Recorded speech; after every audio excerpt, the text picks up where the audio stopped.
안녕하세요. 절망 속에서 살아가던 제가 주님의 옷자락을 붙잡고 고침을 받아 새 인생을 살고 있는 서경미 권사입니다. 저의 삶을 되돌아보면 너무나 많은 기적들을 베풀어 주셨습니다. 이제는 은혜를 받기만 하는 사람이 아니라 갚는 은혜자로 살아가겠습니다. 오늘 말씀의 제목은 주님의 손이 닿았습니다입니다. 하나님의 말씀을 봉독함으로 하나님의 말씀을 선포하겠습니다. 누가복음 7장 13절부터 16절까지 말씀입니다.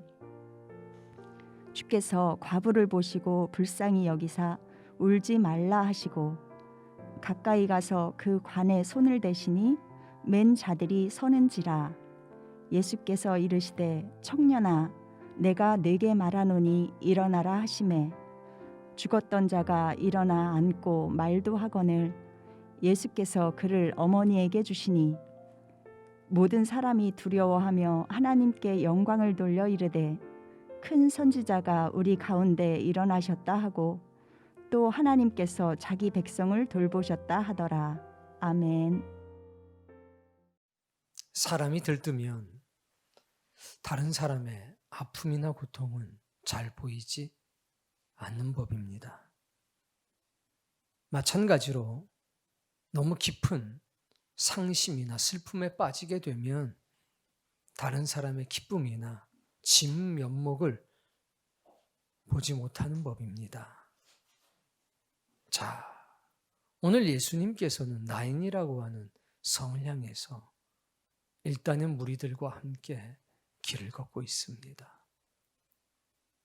예수님께서 병든 자를 살리시고 치유하시는 능력을 베푸셨기 때문에 많은 사람이 뒤를 따르고 있습니다. 예수님께 나음을 받고 그분께 은혜를 받았던 사람들이 요즘으로 치면 이런 겁니다. 예수, 예수. 이런 열렬한 지지자가 돼서 주님의 뒤를 따르고 있습니다.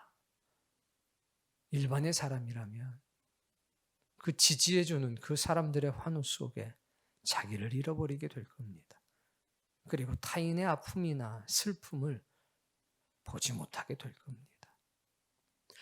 그런데 예수님께서는 그 열렬한 지지자들과 함께 나인이라고 하는 성을 향해 걸어가시다가 한 여인을 보게 됩니다.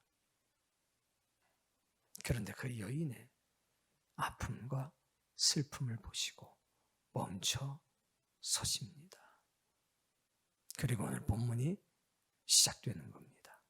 자, 오늘 본문 13절에 보면 주께서 과부를 보시고 열렬한 지지자들과 함께 걸어가시다가 나인 성으로부터 나오는 장례 행렬을 보게 됩니다. 그런데 예수님께서는 한 여인 주목해서 봅니다. 나를 지지해주고 나를 환호해주는 사람들, 그 열광의 사람들 가운데 묻혀있질 않으시고 우리 예수님은 한 여인의 깊은 아픔과 절망을 보십니다. 그리고 마음속에 책임지심이 발동되기 시작했습니다. 그리고 그녀에게 말합니다. 울지 말라. 우린 여기서 두 가지를 발견할 수 있어야 합니다. 첫 번째, 예수님의 인식. 두 번째, 예수님의 처방. 예수님은 인식하셨습니다. 당신이 기쁘고 주변이 들떠있는 그 상황 속에서도 인식하셨습니다. 무엇을? 과부를? 아니요. 슬픔과 절망을 인식하셨습니다. 그 슬픔과 절망이 한 여인의 마음에 담겨 있었던 겁니다. 그러나 그 슬픔과 절망이 나이가 든 노인에게 있었든지 어린 아이에게 있었든지 주님은 인식을 했을 겁니다. 사람은 남자인지 여자인지를 봅니다. 나이가 많은지 어린지를 봅니다. 그런데 예수님은 그거 안 보고 그 사람의 속을 보십니다. 그 속에 있는 아픔, 슬픔, 절망을 보시고 멈춰 쓴 겁니다. 그리고 명령하시고 말씀하셨습니다. 울지 말라. 무슨 얘기입니까? 그 슬픔으로부터 벗어나라. 그 절망으로부터 벗어나라. 그 아픔으로부터 자유를 얻어라. 그 얘기 아닙니까? 울지 마 시끄러. 이건 아니잖아요. 그 울지 말라라고 하는 말씀 속엔 주님의 깊은 사랑이 담겨 있고, 예, 내가 개입할게, 내가 관여할게, 내가 간섭할게. 그 사랑이 담긴 거 아닙니까? 여러분, 들떠서 가는 발걸음, 그거 어지간하면 멈추게 할 수가 없습니다. 그런데 주님은 스스로 멈춰 서시고 그 아픔과 슬픔과 절망을 공감하고 계십니다. 그리고 거기에 깊숙이 관여하시고 개입하고 계십니다. 혼자 힘으로 어쩔 수 없는 여인, 그에게 예수님께서는 손을 내미시는 겁니다. 14절 말씀.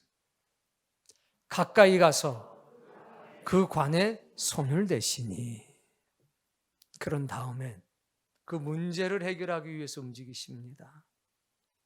이때의 관은 나무로 만든 관이 아니라 마치 이동식 침대 같은, 거기다가 하얀 천을 덮어놓는 겁니다. 예수님이 가셨습니다. 그 관에 손을 댔다는 얘기는 그 시신에 손을 댄 겁니다. 사랑하는 독자라고 했습니다. 손을 대셨습니다. 손을 대자 어떤 일이 있느냐? 맨자들이 스탑, 씁니다. 그러니까 겉으로 볼 땐 멈춰서라 하는 시그널이 된 겁니다. 예수님께서 손을 대시는 게 멈춰서라 라고 하는 신호가 됐다는 겁니다. 그러나 죽은 청년에게는 이거는 죽음으로 향하는 걸음을 멈추어라 라는 시그널인가 동시에, 예, 내 손이 너에게 닿았어. 내가 너를 치유할게. 내가 너를 그 사망과 죽음으로부터 건져낼게. 그런 의미도 동시에 있는 것 아닙니까? 손을 대셨습니다. 그 죽음을 멈춰 세운 겁니다. 그리고 말씀하십니다. 청년아, 내가 네게 말하노니 일어나라. 이것을 요약하면 이렇습니다. 과부를 보시고 울지 말라 하셨다. 죽은 청년을 멈춰 세우고 일어나라 하셨다.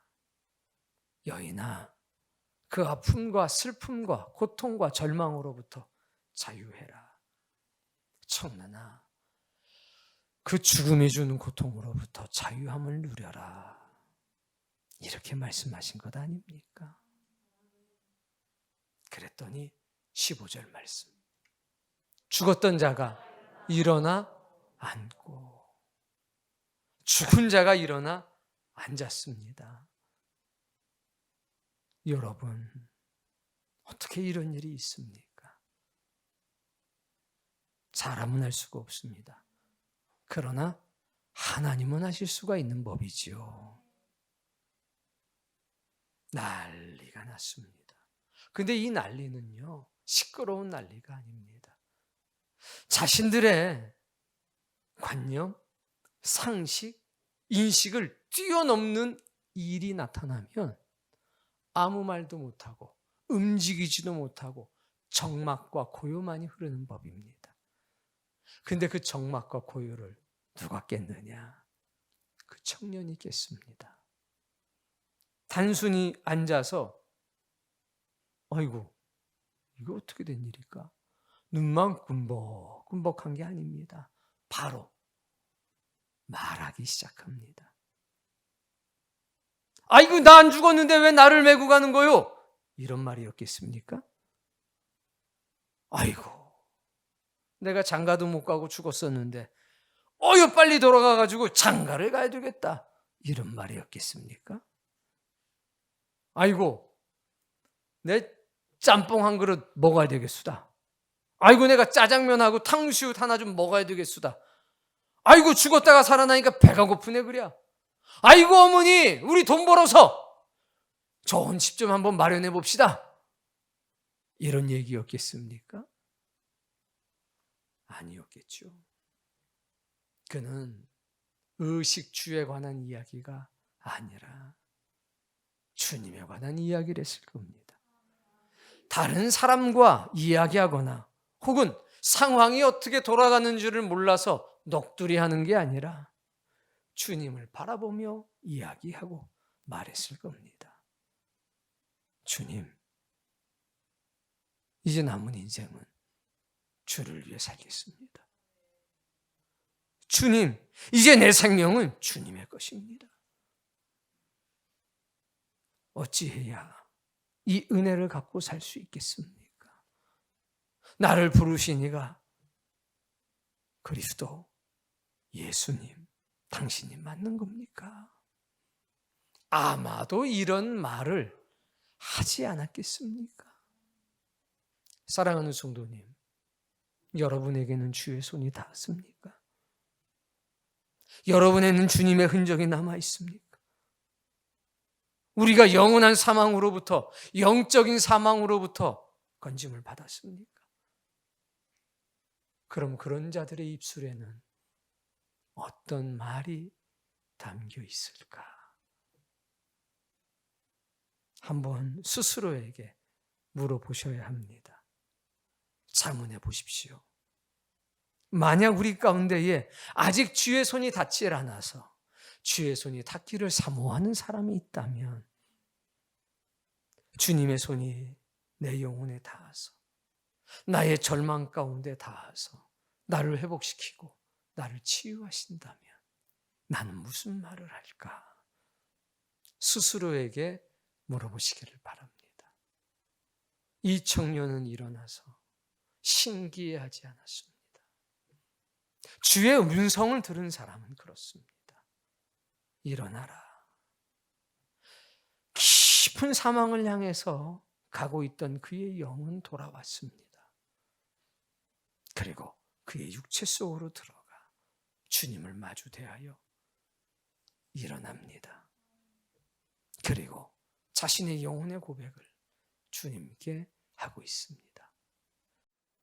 어느 날 모세는 양을 치다가 신비한 빛을 하나 보게 됩니다. 가시덤불 위에 불이 붙어 빛이 나고 있는데 떨기나무가 타지를 않는 겁니다. 그는 그 불빛을 향해 걸어갑니다. 그때 모세의 나이 80, 광야에서 도망자로 산 기간 40년. 40년간 목동 생활을 했고 도망자의 생활을 했으면 이니 뵐 법도 합니다. 그런데 하나님은 80이 되던 그의 거룩한 빛을 통해서 모세를 멈추어 세웁니다.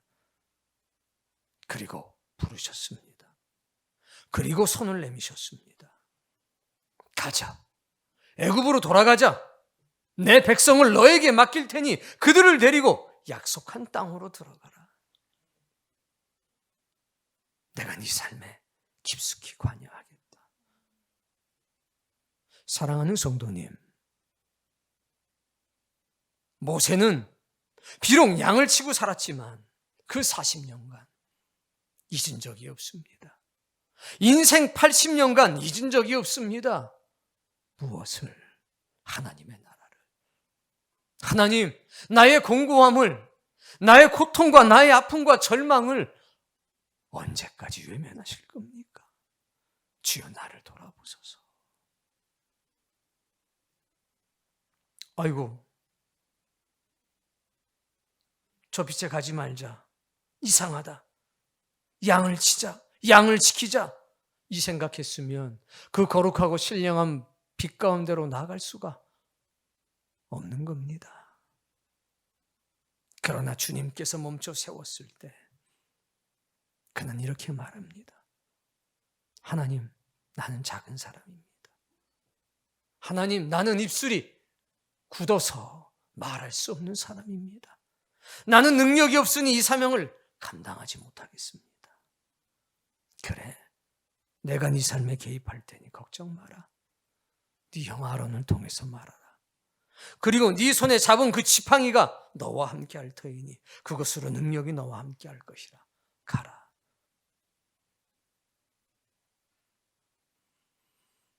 모세는 자신의 일상으로부터 벗어났고 도망자라는 신분에서부터 벗어났고 그 아픔과 절망으로부터 벗어났습니다. 일어난 거죠. 그리고 길을 걸어갑니다. 오늘 예배하는 여러분, 주님의 손이 여러분에게 닿았습니다. 멈춰서라. 이제 절망은 끝이다. 이제 슬픔은 끝이다. 이제 아픔은 끝이다. 이제 방황은 끝이다. 일어서라. 울지 말라. 그 은혜의 경험을 했으면 이제 우리의 입술에 담겨있는 말은 변해야 될 것 같습니다. 달라져야 될 것 같습니다. 모세는 그 이후로 40년간 하나님의 말씀을 대언하고 살았습니다. 무엇을 먹을까? 무엇을 마실까? 무엇을 입을까? 어디에서 잘까? 여전히 먹고 마시고 입고 잤지만 그것이 모세의 발목을 붙잡지는 못했다는 겁니다. 우리 주님, 그 청년이 일어나니 그리고 그 청년이 주를 따르겠습니다. 주와 함께 하겠습니다. 이렇게 말을 했더니 가만히 듣고 이렇게 말씀하셨습니다. 네 어머니에게 돌아가라. 읽어보세요. 본문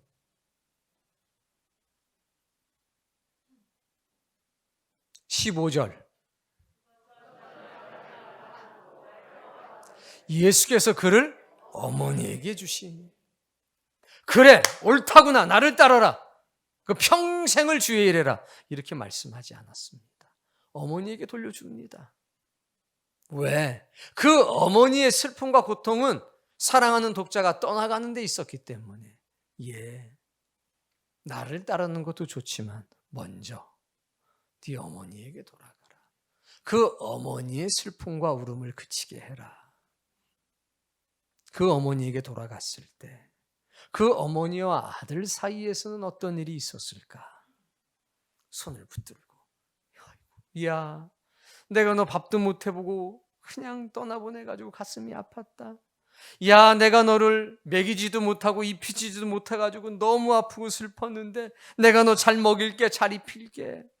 얘야, 너 장가도 못 보내고 내가 너를 떠나보내서 가슴이 아팠다. 이런 얘기 했을까요? 그 어머니는? 아니죠. 아닙니다. 울지 말라. 일어나라. 그 음성을 그 모자는 가슴에 다 담고 있습니다.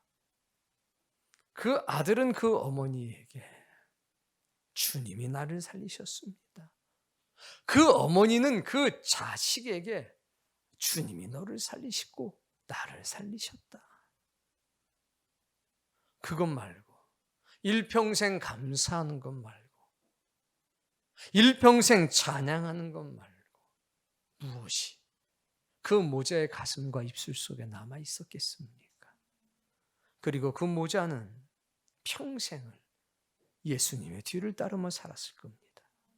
물리적인 걸음으로 따라 사는 게 아니라 자신의 삶으로 주님의 뒤를 따랐을 겁니다. 얼마나 멋진 일입니까? 16절 말씀. 모든 사람이 두려워하며 하나님께 영광을 돌려 이르되. 자, 그 장면을 봤던 모든 사람들은 하나님께 영광을 돌리고 동시에 두려웠습니다. 이걸 우린 존중이라고 하죠. 이건 사람이 할 수 있는 일이 아니다. 이것은 하나님만이 하실 수 있는 일이다. 그리고 말합니다. 큰 선지자가 우리 가운데 일어나셨다. 또 하나님께서 자기 백성을 돌보셨다. 하나님께서 자기 백성을 돌보셨다 할 때 자기 백성은 누구냐? 과부와 죽은 그의 아들입니다. 사람들은 알고 있었습니다. 저 여인과 저 아들은 하나님의 백성이다. 오직 하나님의 영광을 위해 살았던 사람이고 하나님의 말씀대로 살던 사람이다. 하나님께서 자기 백성을 돌봐주셨구나. 이미 이 땅에서 증거를 얻고 살던 신실한 믿음의 사람이었다는 것을 이 말을 통해서 알 수 있습니다. 만약 이들이 불신앙의 사람이었더라면 이렇게 얘기했겠죠. 이야, 구원이 오늘 이방인들에게 닿았도다. 그런데 이들은 말하기를 하나님의 백성에게 구원의 역사가 나타났다. 하나님이 자기 백성을 돌아보셨다. 이 신실함이 여러분의 가정에도 있기를 바랍니다. 여러분, 많은 사람이 주에게로 돌아갑니다. 주님께서 손을 대실 때 멈춰라. 주님께서 손을 대실 때 내가 네 삶에 관여할게. 내가 너를 치유할게. 주님께서 말씀하실 때 일어나 걸어가라. 울지 말라. 여러분, 그 놀라운 은혜를 이미 많은 사람들이 경험했습니다. 그렇다면 우리의 입술에 무엇이 있어야 될까? 우리의 삶에 무엇이 뜨겁게 나타나야 될까? 주님의 손이 닿았습니다. 이게 나의 고백이 되어야 되지 않을까? 그 어머니와 그 아들은 이 고백을 하는 겁니다. 주님의 손이 닿았습니다. 그 옆에서 봤던 사람들은 하나님께 영광을 돌리고 하나님을 찬양하고 이런 감탄사, 저런 감탄사를 할 수 있겠지만 이 좋은 말입니다. 그 감탄사를 연발하는 사람보다는 주님의 손이 닿았습니다. 이렇게 고백할 수 있는 교회와 성도가 되기를 원합니다. 여러분의 삶에 주의 손이 닿았던 것을 간증하며 살아야 되지 않을까요? 그것을 자랑하며 살아야 되지 않을까요? 그것을 증거하며 살아야 되지 않을까요? 그것 말고 우리의 삶에 무슨 낙이 있습니까? 깊은 절망에 빠져있던 그 여인, 예수 그리스도의 뒤로는 환호하는 수많은 인파가 주님을 둘러싸고 있지만 주님은 그 들뜸에 그 환호에 매몰되지 않았습니다. 매립되지도 않았습니다. 주님은 지금도 절망과 아픔과 고통, 그것을 찾고 보고 계십니다. 왜? 당신의 백성이 그 안에 갇혀 있으니 그들에게 다가가 말합니다. 울지 말라. 오늘 이 음성을 듣기를 바랍니다. 사망의 잠을 자는 사람들 멈춰 세우십니다. 그리고 말씀하십니다. 일어나라. 오늘 그 음성을 듣게 되기를 바랍니다. 여러분의 일상 참 소중한 거지만 그 일상에 덜컥 매게 되면 안 됩니다. 매일 출근하고 매일 퇴근하는 삶이 10년이 되고 20년이 되고 30년이 되고 40년이 돼서 그게 습관이 되고 덫이 돼서는 안 되겠다는 겁니다. 우리는 돌아갈 자리가 있습니다. 우린 저 하늘로 돌아갈 사람들입니다. 무언가 거룩하고 신비한 빛이 타오를 때 거기에 반응해야지. 내 양을 지켜야지. 내 일상을 지켜야지. 이런 생각하면 그 일상이 덫이 되어버리는 겁니다. 우리가 지킬 것은 나의 일상이 아니라는 거. 이거 오늘 분명히 해야 될 것 같습니다. 내가 지키려고 했던 그 일상, 내가 붙잡으려고 했던 그 일상, 그건 내 뜻대로 안 됩니다. 아들의 죽음을 어떻게 받아들입니까? 그런데 신우엘학의 모든 것, 생로병사의 모든 것은 이미 우리의 일상 가운데 있지 않습니까? 스탑, 멈춰라. 그리고 돌아가자. 하늘로 돌아가자. 생명으로 돌아가자. 이 주의 음성이 여러분에게 들리기를, 그리고 주님의 그 손이 여러분의 영혼에 닿기를 바랍니다. 이제 마지막으로 스스로 자문해 봅시다. 주님의 손이 닿았는가? 닿은 사람들은 주님의 손이 닿았습니다. 고백을 하세요. 아직 주님의 손이 닿지 않았습니까? 주여, 당신의 손을 대어주옵소서. 이렇게 간절히 구하십시오. 그리고 이 찬양이 주님의 손이 닿은 사람의 찬양이 되길 바랍니다. 이제는 남은 인생은 주님께 드리겠습니다. 그런다고 다 목회자 되는 건 아니잖아요. 일상으로 돌아가. 네 일상으로 돌아가서 그 절망하는 사람 곁에서 주님의 손이 닿았던 것을, 하나님의 손이 닿았던 것을, 그 절망으로부터 자유로워지고 그 슬픔으로부터 자유로워지고 영적인 죽음으로부터 자유로워졌던 것을 간증해. 그들을 데리고 다시 돌아와. 그런데 이 찬양이 사라져버리면, 우리의 마음에, 우리의 입술에 이 은혜의 고백이 담겨져 있지 않으면, 일상이 주는 소소한 즐거움이나 고통 때문에 그런 말들이 나의 간증과 나의 고백을 덮어버리면 참 불행한 겁니다. 그러니 오늘 여러분에게는 주님의 손이 닿았습니다 라고 하는 아주 조용하지만 간절하고 힘 있는 고백이 있기를 바라고, 어떤 이들에게는 주여 당신의 손을 대어주시기를 원합니다 라고 하는 간절한 간구가 동시에 있기를 원합니다.